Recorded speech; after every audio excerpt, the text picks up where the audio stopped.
Hello అండి. Welcome to పచ్చడితో నాలుగు ముద్దలు. ఒక ఆర్డర్‌లో దమ్ బిర్యానీ మసాలా పౌడర్ ఆర్డర్ పెట్టుకున్నారు. చేశాను. ఇది ఒక యూఎస్ బల్క్ ఆర్డర్.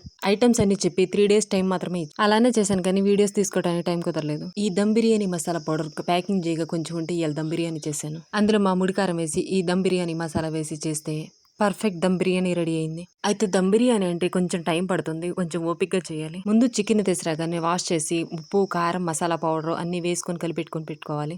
తర్వాత కట్ చేసిన ఉల్లిపాయ ముక్కల్ని నూనెలో బ్రౌన్ కలర్ వచ్చేదాకా వేపుకొని పెట్టుకోవాలి. ఈ బ్రౌన్ ఆనియన్స్, పుదీనా, అల్లం వెల్లుల్లి పేస్ట్ వేసి మళ్ళీ ఇంకోసారి కలిపుకొని పెట్టుకోవాలి. సాల్ట్ సరిపడిపోతే ఇంకొంచెం వేసుకున్నాను. తర్వాత ఎసురు పెట్టి ఎసురులో సాల్ట్, పుదీనా, మసాలా దినుసులు, నెయ్యి వేసి మరగబెట్టుకోవాలి. ఉడుకుతున్న నీటిలో బియ్యాన్ని వేసి 70% కుక్ చేసుకోవాలి. ఈ 70% ఉడికిన అన్నాన్ని ఇందాక కలయబెట్టిన చికెన్ మీద వేసుకోవాలి. ఈ రైస్ మీద బ్రౌన్ ఆనియన్స్, పుదీనా, నెయ్యి వేసి మూత పెట్టి స్టీమ్ బయటకు పోకుండా గోధుమ పిండితో చుట్టూతో పిండితో అంటించి ఒక గుండ్రాయి పెట్టుకుంటే స్టీమ్ బయటకు పోకుండా ఉంటుంది. పావుగంట హై ఫ్లేమ్ మీద, పావుగంట లో ఫ్లేమ్ మీద పెట్టి దమ్ పెట్టుకుంటే ఇంక అంతేనండి. ఇలా ఇంట్లో చేసిన మసాలాలతో కనుక బిర్యానీ కనుక చేశారంటే ఇల్లంతా ఘుమఘుమలాడాల్సిందే. ఇక పర్ఫెక్ట్ దమ్ బిర్యానీ కూడా రెడీ అయిపోతుంది.